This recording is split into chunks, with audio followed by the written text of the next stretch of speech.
Hi, everybody. Welcome back to Homeschool Minnesota. This podcast is an outreach of Minnesota Association of Christian Home Educators, MACHE. We're so glad that you joined us today. In this episode, I'm talking with somebody who is an author, professor, a homeschool dad, and so many other things. This is Jeff Peck. Hi, Jeff. Welcome. Thanks for having me on your show. So tell us a little bit about yourself. Well, let me just add homeschool grandfather.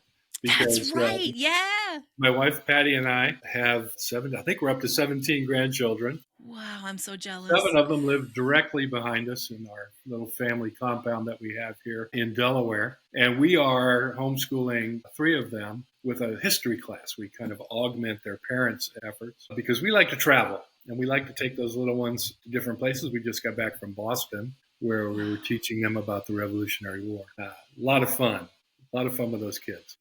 That's so great. It's great when grandparents can get involved and do that multi-generational thing. And we have 5, 6 is coming any day now. And I mean, I love teaching them things and reading them books and finding things that they're interested in and just like giving it to them. And I just think grandparents are so uniquely capable of doing some things that parents don't have the time or the energy or the finances or whatever to do. And it's so great when grandparents can step in and kind of take that little bit on for them. I agree. Yeah. So today we are going to be covering Jeff's book. I love this title, Busy Parents Raising Resilient Kids. I love that book. I saw it on Amazon and I thought, who is the man who wrote this book? And I did a bunch of research and I stalked him on Facebook and found him and asked him to be on the podcast. And I'm so excited because I think it just totally speaks to where we are today in our culture. Just busy parents. And all we want is our kids to be resilient and just become who God has created them to be. So tell us a little bit about what brought you to write this book, Jeff. Well, I will, Dale. It's true that I am the wordsmith of the book. But who do you really want to talk to? The man who wrote the book or the woman in charge of the teaching? And that's my wife, Patty. So she's always been the inspiration for the book. The work that she's done with our children when they were little, 30, 40 years ago, is now bearing fruit in our grandchildren, and we just wanted to be part of that. I always wanted to write a book and never really had the time while I was fully employed. And now that I'm semi-retired, I have some opportunity and thought, what do I want to write about? Well, I want to write about the things that we've done, the things that our family has experienced, and that's our kids and their kids now. So that's really been the genesis of the book. It's a cooperative effort, and Patty is my co-author, so to speak. Well, my name's on the book, and I wrote it. It's our experiences that really raised these kids. I love that. So you talk about strategies and things like that have to do with bringing resilience into your family and into your kids. So one of the strategies that you talk about is how to help your child swiftly recover from disappointments and setbacks. Can you tell us a little bit, because that's a big one? Oh, yeah. And when do you start that? And tell us what are some things that you do? Tell us a little bit about that. Well, kids are going to fail. Yeah. That failure is a part of life. We've all experienced it as adults, but we don't really think about it. The fact of the matter is we've been failing upwards all of our lives. That's right. Many of us. As God has guided me, I've failed in jobs, and it's never failed that God has provided me a better job on down the line. But I needed to be able to wait for that to happen. I needed to be able to bounce back from any kind of setbacks. And so that's an important thing that we need to teach our kids. That's an important component of resilience, to be able to see failure as, okay, it's just a step on the way. And that's really what we've done. Even today with our grandkids, we see it all the time. Kids, there's certain things that our grandkids can't do or are not doing well. Sports is a great venue for finding what those things are. So we've got kids that are baseball age and they're beginning to play Little League and being involved in that. So there's every strikeout brings me back to my own 8-year-old me Yeah. when I was standing at the plate, not able to hit that ball. So we've got to help them through those experiences. And how do you do that? How do you talk to kids and have conversations with them about failure that can actually build like confidence in them? What does Yeah. that look like? I think if we continue with the sports analogy, I'm sitting there watching as a spectator now, realizing that, oh gosh, I get so frustrated when things happen. That's not a good parenting moment right then when you're frustrated that the kid has struck out 3 times in a row and keeps doing the same things. Coaching really is what we're talking about. And I have the privilege of watching my own son because he decided to coach his boys in baseball. So he's an assistant coach on a team where his own kids are learning. And he's able to step back and coach. Coaching is not yelling. Coaching is coming alongside and sharing again and again and again what the fundamentals of baseball or anything that you're trying to accomplish might be. I remember teaching many of my kids and a lot of my grandkids to ride bikes, and the frustration of getting them to learn to keep moving, keep pedaling, keep your balance, keep going, but coaching them gently through each time they fall off. Yeah. That's the way it works. It's a continual reassessment and a continual coming alongside of each kid, whatever they're trying to accomplish, and continually reinforcing in their mind that this little setback, this little failure, that's just part of life. That's part of what I'm learning to do. And I think that our culture has become afraid of failure. We've set it up so that nobody fails. Everybody, and I remember when I was, gosh, I must have been an older teenager, young adult, when they started talking about, participation trophies. And do you remember those days? Everybody's like, wait, what? Where was my participation trophy for all those years that I failed at tennis or whatever? And I think about that, and it's like, failure is not something. I look at, like, Walt Disney, he was a massive failure before he finally, he found that one thing. Or Colonel Sanders, we talk about so many times that he tried restaurant after restaurant after and failed until something just, the chicken thing just clicked with him. And I think about, that how many times just big explorers and inventors, the failure was just a big part of it. And what is it about, our society, do you think, that has made us so afraid of failure and allowing our kids to fail? Yeah, that's a really good question. And it's something that plagues parenting all the time now, because there is this, and I don't like to blame everything on the media, but let's face it, we live in a media-driven society. And of course, everything in the media, all the movies, all the TV shows that you watch, it's all about success. It's all about winning. It's all about beating down the bad guy, being successful. And so how much of that can you have in an hour and a half movie? That's what they're going to do. And unfortunately, that feeds into the idea that that's the way life is. Life can't be resolved in an hour and a half. It's going to take months. It's going to take years to resolve many things. And so that's hard. It's hard to slow down as a parent and recognize that you're in it for the long run. It's the long haul that's going to matter. And you've got to pick those kids up, dust them off, and put them back on the trail. I think about, and kids get the idea that they're invincible, which I think is a good thing because it allows them to try different things. I remember when our son Jeffrey, who was maybe, 6, and we were out bicycling on a trail that really was an old canal that had been overgrown with trees, and he was just all over the trail, back and forth. And I'm like, son, if you keep it up, you're gonna go off the edge. And he looked over and he said, that's okay, Dad, I'll just grab a tree. Well, it wasn't an hour later that he was off the edge and wrapped around a tree. It just happens. You got to expect that, and you've got to be willing to let them experience that. Pick them up, dust them off, put them back on the trail. Yeah, it's so good. Yeah, we don't need to be afraid of failure. And I think I always say this, one thing that I always say is that the best place for our kids to actually fail is when they're in our homes. Sure. Like, that's the safest, best place for them to fail, is when they're at home with us, with that covering over them. Absolutely. Yeah.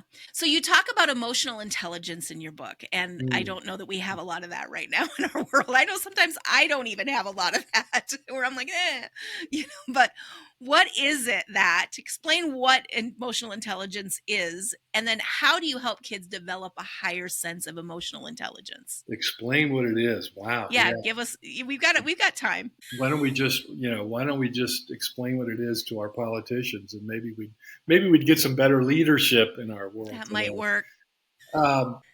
Much of what my book is about really comes down to emotional intelligence, the ability to think through problems, the ability to understand that you're not going to be successful in everything you try, the ability to have empathy with others, and all of that can be taught. It's picked Yeah. up along the way. It can be taught to children in the moment.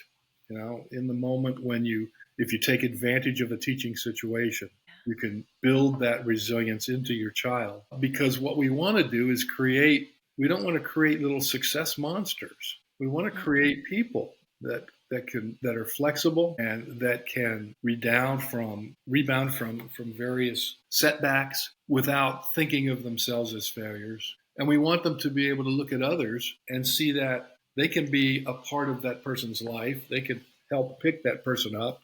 They can Yeah. collaborate.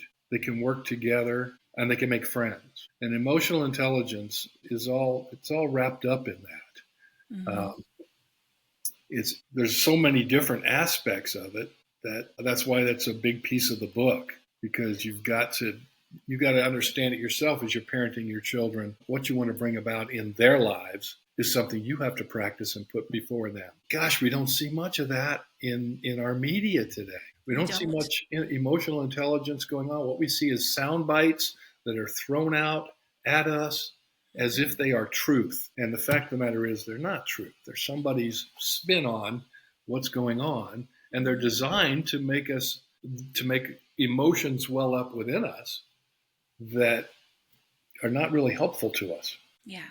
So I don't know if I'm explaining, my feelings about emotional intelligence well, I think but you are. One of the things that I think about with this is that in order for me to succeed, somebody else doesn't have to fail. right, right. And It's that's not as something that that's something that I think that kids need to understand is that, your friend succeeding takes nothing from you. You Mhm. can rejoice in their success. You I can like that. participate in their success. It takes nothing from you. You should be excited. Like when you're playing, the best example I have of that is playing like a board game with a child. And when you win and they get upset because they didn't win, and reminding them that, well, did we have fun?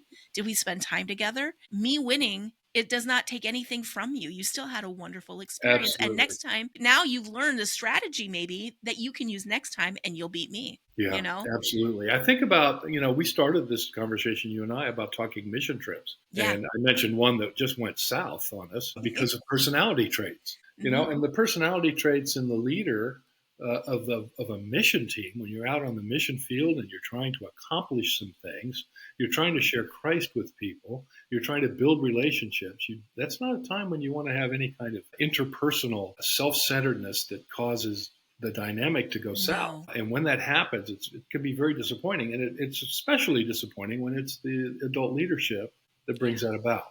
So Yeah. it is something that's lacking. It's not something you go to college and learn. You don't learn it from going to college. You learn medicine from going to college. Hmm. But you don't learn your interpersonal emotional stability by going to college. That's something that your parents give you. That's a Yes. gift that takes a lifetime to engender in children. And Yeah. that's where parents have to be focused. I think the thing that I think about with all of that is just that we have to remind ourselves that our kids are not born perfect. The Bible talks about how they're born into sin, and so they're going to be selfish, they're going to be prideful, they're going to be self-denigrate, all the things that we know that are not healthy, that are not good, that are not godly. That's what they're naturally going to go towards because that's their natural nature that they are born into. And not showing compassion, not showing empathy, these are all things that are taught. There's a degree of that in a child, but you as a parent are instilling that in your children That's correct. with with the Lord's help. But can you give us some real world examples of how your strategies and tips, like with your kids or your grandkids, like one or two stories about just how you built resilience into your children or into your grandchildren, like some Well, different, maybe like one good story. I think one of the most important things we can do is give our children adventure. Yeah. When our kids were growing up, we struggled to put together two nickels really a lot of times, and we did a lot of bicycle Yeah. trips. And this story is in my book. It's one that we all remember, and some of us remember it more fondly than others. But there's a ferry that runs from Delaware to New Jersey. It's called the Cape May Lewis Ferry, and you can get on it and go over to Cape May, New Jersey, and you can have a little bit of an adventure. There's a lighthouse there. There's things to do and see there. And so we loaded up our bikes this one time on our old van that was bristling with bikes because we had 4 kids going over there. And we didn't take the van over. We just took the bikes over on the ferry, and we're over in New Jersey, a state away. And we spent the day bicycling around and having a good time. But it was tiring because it's a long bicycle ride from the ferry station into town. And at the end of the day, we're looking at the return schedule, so we thought. And we said, we have time for ice cream. Let's go get some ice cream. So we did, which put us probably 15 minutes behind being able to catch the last ferry. As we approached the ferry, there it was out in the bay, and it was moving toward Delaware. And we were stuck in New Jersey overnight on bicycles with the clothing on our backs and not much else. And at the time, in the early 90s, there wasn't hardly anything between the ferry and downtown Cape May Courthouse. But there was a McDonald's. So we thought, let's go to McDonald's. We rode our bikes to McDonald's, and we looked for a payphone and started calling people that we could remember their phone numbers. This is before cell phones. We had to remember people's phone numbers. And we're trying to call people, and does anyone know anybody in Cape May Courthouse? Is there anybody that can help us have a place to stay the night? It was a holiday weekend. All the hotels were booked. There was just nothing. Well, we had 3 children with us at the time, and 2 of them were just, no. They were young enough to not really realize that we're kind of in a bind here. We might be sleeping on a park bench. A little more adventure than you bargained for. And the oldest daughter at the time, who might have been 10 or 11, was pretty tearful. She was really concerned. And you could really see their personalities coming out because it was stressful. It was a stressful situation for her. And just, God had a plan. While we were trying to figure out what to do, the manager of the McDonald's realized that we were making phone calls and overheard the conversation Patty was having with some people that we connected with. And she said, are you guys in distress? Is there something I can do to help you? Turned out she knew somebody that had a bungalow hotel, and she said, let me make a call. And she did. It was dark by that time, but she was able to find her friend had a hotel and had an old bungalow that really wasn't in very good shape to rent, but she said, you can use it. And so we had a place to stay that kept the night air off of us. It turned out to have a swimming pool, and so it was okay. We gave them a little swim and then put them to bed. And in the morning, we got up and we rode our bikes to the ferry and we went back home. There you go. So God provided a way. It was stressful. There were some lessons learned, and to this day, it's a fond memory. But it built resilience in some kids. It built some resilience in me. Yeah. It was a lesson for us that God provides. Exactly. And my listeners are going to recognize this, but I say this a lot. More is caught than taught. Oh, yeah. And so I think about like our kids now in that situation, how you as a parent is reacting and how you as a parent is handling it is going to speak an awful lot to the emotional growth of your child. Like if you're stressed out and angry and frustrated and bickering with each other about it or whatever, that's going to bring stress on your children. But if you guys are go into problem solving mode and look at it as an adventure, and that's going to say a lot to your children. And of course, we all do things that are not, we don't always handle things correctly, and that's okay.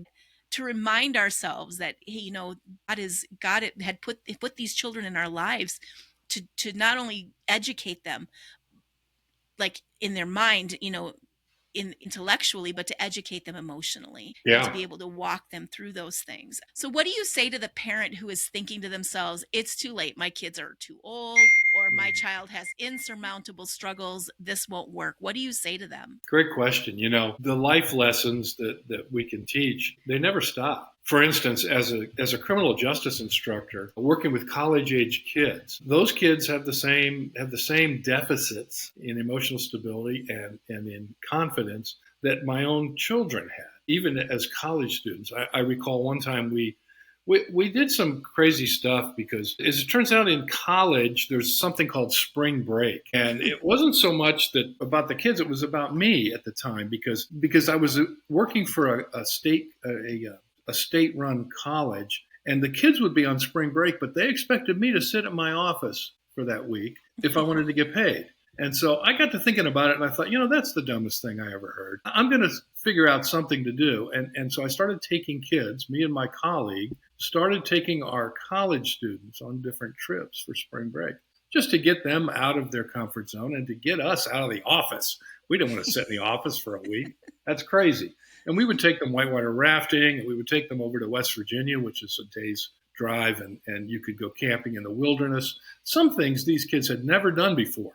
Wow. And so that was quite a popular program. I remember one year we were over pretty early, and we used to go in pretty deep into the wilderness on dirt roads. And this forest road, we got quite a ways in. It was dusk. The sun was going down, and we found a tree completely across the road that had been blown down the night before. No one had been there. There it was, stuck in the road. We're sitting with about 15 college-age kids in a short bus that was designed for, I think it was designed for handicapped people because it had spaces that we could put our gear that were actually for wheelchairs. And so here we are on this road. We're 8 hours from home. We can't get to our destination because the tree has fallen across the road. What can we do? And we sat there and looked at it, and we realized that we had these seat belts that belonged in the bus that went with the wheelchairs that used to be in the bus. And we took those seat belts and strung them together to make a rope, and we pulled that tree off the road. And you should have seen those 18 and 19-year-old college students whooping and hollering and celebrating and slapping each other on the back for having solved a problem using just what they had in their own possession at the time. And we went down and we had a great camp out that year. They felt so good about themselves because they'd solved that major problem. That's just an opportunity, and parents will find those opportunities as they come up. Take advantage of them. Yeah. And what kind of people does that make for our future when we teach our kids resilience and problem solving and emotional, maturity and all these things? What does that give to our world? It gives parents who are just so ready to just, raise their kids and invest in their families no matter what it takes. And it gives good citizens and awesome teachers and great doctors and good law enforcement and great politicians and all these things because they get it. They get it intellectually, but they get it emotionally. They get it spiritually. Yeah. What does it take to be a problem solver? One other thing that I would add to that is that it builds camaraderie into people who probably are going to go their own way. And my students, I've had hundreds of students over the years, and they've all gone their own way. Many of them have wound up in different positions in law enforcement. It's a small state. They're going to see each other. And I continually run into students, ex-students of mine, who are now professionals in law enforcement in the criminal justice system. And they say, "Oh, do you remember so-and-so? Yeah, I just had lunch with thus and such." And they all are networked together, remembering the crazy stuff we did on spring break. It just built their relationships to where now they have professional relationships that build on that. So it's pretty exciting. Yeah, it's never too late. Get started. I just want to thank you, Jeff. Our time is up. Oh, wow. That's quick. Crazy fast. I just want to thank you guys so much. I want to thank you so much for taking time to be here with us today. And I just want to encourage you all to check out Busy Parents Raising Resilient Kids by Jeff Peck. It's on Amazon. I'm going to put the link to it here. Get it. You won't regret it. Thank you guys for joining us today. If you haven't already, don't forget to subscribe, like, and share this with a friend. And we appreciate your support. Don't forget to join us every Monday and Thursday for new episodes of Homeschool Minnesota, a podcast outreach of Mache. Y'all have a good day. Bye-bye. Bye, everybody.